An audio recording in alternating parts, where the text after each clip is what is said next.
Shri Sachchidananda Sadhguru Sainath Maharaj key జై. మహద్గురు మహద్వాక్యాలు. అమ్మవారు అంటున్నారు, శత్రువుతో కూడా తీగా సంభాషించారట.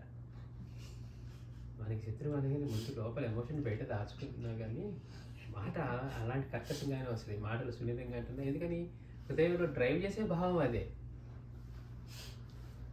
కానీ స్వామివారు ఏమంటున్నారు, శత్రువుతో కూడా తీయగా సంభాషించారట.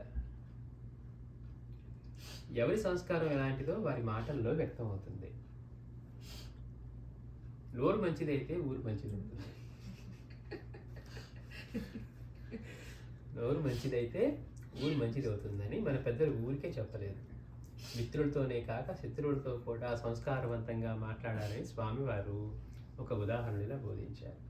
మనకి ఇష్టమైన వాళ్ళతోటి, మనకి కావాల్సిన వాళ్ళతోటి, మన మిత్రులతోటి, కుటుంబీకులతో అందరితోటి సాధ్యం వరకు మంచిగానే మాట్లాడతాం, ప్రేమగానే మాట్లాడతాం. కానీ వాళ్ళతో ఎవరి దగ్గర అలాంటి భావం కానీ వాళ్ళతో వాళ్ళు నాకు ఇదా అదా అని ఏదో ఒకటి లూజ్గా మాట్లాడేస్తాం. చూడండి, మాట్లాడకపోవటం కాగా మళ్ళీ ఇందులో అహంకారం, వాళ్ళు ఏమైనా నా కుటుంబంలో వాళ్ళ, నా ఫ్రెండ్సా అని ఇట్లా మాట్లాడతాం. కానీ ఇప్పుడు దాకా చెప్పుకునేది అందరి హృదయాలలోనూ ఆయనే ఉన్నాడు, మనం ఎవరిని నొప్పించినా ఆయనకే తగులుతుంది అన్న అవగాహన లేనప్పుడు అహంకారపూరితమైన మాటలే వస్తాయి. నాకేంటి అనుకున్న వాళ్ళు త్రాదు లేనప్పుడు వాళ్ళకేం తెలియదు. ఓ 2 దాకా అహంకరించాను కదా దేన్ని చేసుకొని అని. కానీ స్వామివారు అంటున్నారు, మిత్రులతోనే కాకుండా శత్రువులతో కూడా సంస్కారవంతంగా మాట్లాడాలి. మిత్రులతో ఒకలాగా శత్రువులతో ఒకలాగా మాట్లాడి మనకి సంస్కారం ఏమున్నట్టు కదా. మనకి ఇష్టమైనతో బాగానే మాట్లాడతాం, కానీ వాళ్ళతో కూడా మనం సంస్కారవంతంగా మాట్లాడాలి. మనకి ఎప్పుడు గురువులు ఏ విషయం చెప్పినా కానీ ఊరిగా వారి మాటలు చెప్పరు, ప్రామాణికంగా చెప్తారు. శ్రీ గురుడు అంతటి వారు ఏం చెప్పినా కానీ ఇదిగో పలానా టైంలో పార్వతికి పరమేశ్వరుడు బోధించింది, లేకపోతే నైమిషారణ్యంలో ఈయన ఆయనకి బోధించింది. మనకి ఏ కథలన్నా చూసుకోండి, ప్రామాణికం లేకుండా చెప్పరు. అని అలా అనుకుంటానండి అనే మాటలు ఉండవు. శ్రీ గురుడు చెప్పినా, మాస్టర్ గారు చెప్పినా ఒకటే మాట చెప్తారు. ప్రతిదానికి ప్రమాణం ఉంది. ప్రమాణికం లే, మీకు అర్థం కాదు కాబట్టి నేను సింపుల్ లాంగ్వేజ్ చెప్తున్నాను, కానీ ఇందులో ఉపనిషత్తుల్లో ఉంది, దీనికి వేదాల్లో ఉంది అని మాస్టర్ గారు చెప్పేవాళ్ళు. ఆయన సంస్కృతంలో మాట్లాడి వేదాలు ఉపనిషత్తులు చెప్పారనుకోండి, మనకి ఏమర్థం అవుతుంది? కనుక మన స్థాయికి దిగి మనకి అర్థమయ్యే తెలుగు భాషలో మాస్టర్ చెప్పేవాడు. ఒకటే మాట చెప్పారు, నేను మీకు ఇలా చెప్తున్నాను కానీ నేను చెప్పే ప్రతి విషయానికి ప్రమాణం ఉంటుంది అనేవారు.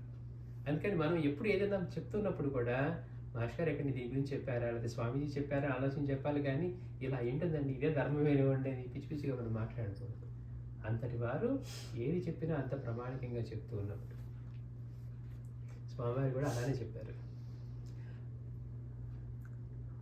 అమ్మవారి మహాసౌందర్యం గురించి విన్న అతి పరాక్రమశాలి అయిన శంభుడు అనే రాక్షసుడు తన దూతను పిలిచి నన్ను పెళ్లి చేసుకోమని చెప్పు అని ఆదేశించి అమ్మవారి వద్దకి పంపాడు. చూడు, రాక్షసులు కూడా ఎంత గొప్ప రాక్షసులు ఉన్నారంటే, అమ్మవారు చాలా అందంగా ఉన్నారు, ఈయన మహారాజుకే దక్కాలనుకునేవాళ్ళట. చేసుకుంటే మహారాజే చేసుకోవాలి, నేను చేసుకోవాలనుకునేవాడు కాదట. వాళ్ళు వెళ్ళి అక్కడ అమ్మవారిని చూసి ఆవిడ తపస్సు చేసుకుంటూ ఉంటే ఆ వనంలో చూశారట. ఈవిడ మహా సౌందర్యవతిగా ఉంది, మహారాజు గారే చేసుకోవాలనుకున్నారట. వెళ్ళి చెప్పారట. చెప్పిన తర్వాత ఆయన దూతను పంపించాడు, ఏమని నన్ను వెళ్ళి అమ్మవారికి చెప్పు, నన్ను పెళ్లి చేసుకోమని చెప్పు. అది తెలియదు అమ్మవారని అని ఆదేశించి అమ్మవారి వద్దకు పంపాడు. ఆ దూత అమ్మవారి వద్దకు వెళ్ళి తమ రాజు గురించి నానా విధాలుగా పొగిడి చివరకు ఇంద్రుడు చంద్రుడు కూడా తమ రాజుకు పాదాక్రాంతులయ్యారని, తమ రాజు దగ్గర లేనిదంటూ ఏమీ లేదని చెప్పారు. చూడండి, తమ రాజు దగ్గర ఏమీ లేదని చెప్పారట. అదంతా కూడా శాంతంగా విన్న అమ్మవారు అప్పుడు ఆ దూతకు సకల మర్యాదలు చేసి, వాడు శత్రువు పక్షం వాడు,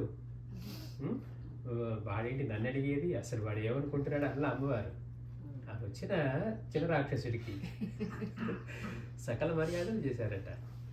ఆ దూతకు సకల మర్యాదలు చేసి, సరే నాయన నీవు చెప్పింది బాగుంది, కానీ పూర్వం నేను నా అల్పబుద్ధి చేత ఒక ప్రతిజ్ఞ చేశాను. అమ్మవారు అంటున్నారు, నేను నా అల్పబుద్ధి చేత ఒక ప్రతిజ్ఞ చేశాను.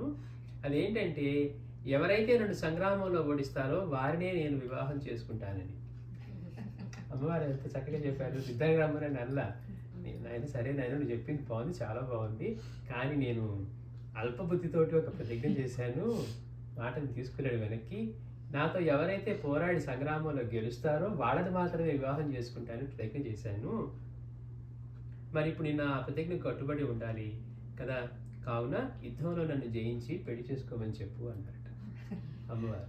చూడండి వాడికి సకల మర్యాదలు చేశారట. దూతకి ఇవ్వాల్సిన మర్యాదలన్నీ ఇప్పుడు మనం రావణాసుడికి మనం చూస్తాం రామాయణంలో. హనుమంతుడికి ఆయన సకల మర్యాదలు చేయలేదు. ఆసనం ఇవ్వలేదు, పైగా ఎన్నో ఇది చేసినా కానీ వాళ్ళందరూ చెప్తూ ఉంటారు దూతని అలా హింసించకూడదు.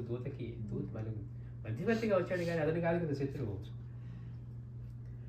ఇక్కడ అమ్మవారు మాత్రం అతన్ని సకల మర్యాదలు చేసి అసలు సరే నాయన అని చక్కగా మాట్లాడి, నువ్వు చెప్పింది బాగుంది కానీ నేను ఈ ప్రతిజ్ఞ చేసి ఉండటం వల్ల నన్ను యుద్ధంలో జయించిన వాడే నేను పెళ్లి చేసుకుంటాను, నేను ప్రతిజ్ఞను తప్పకూడదు కదా అని చెప్పారట. సరే లోకేశ్వరి అయిన అమ్మ ఆ దూతకు అంటే శత్రువుకి సకల మర్యాదలు చేసి ఆ దూత ఉన్న స్థాయికి దిగి వచ్చి ఎంతో నమ్రతతో అలా చెప్పిందట. మరి అటువంటప్పుడు మనం మిత్రులతోనే కాక శత్రువులతో కూడా ఎంత తీయగా సంభాషించాలి అని ప్రశ్నించుకుంటే ఎవరికి వారికి సమాధానం దొరుకుతుంది.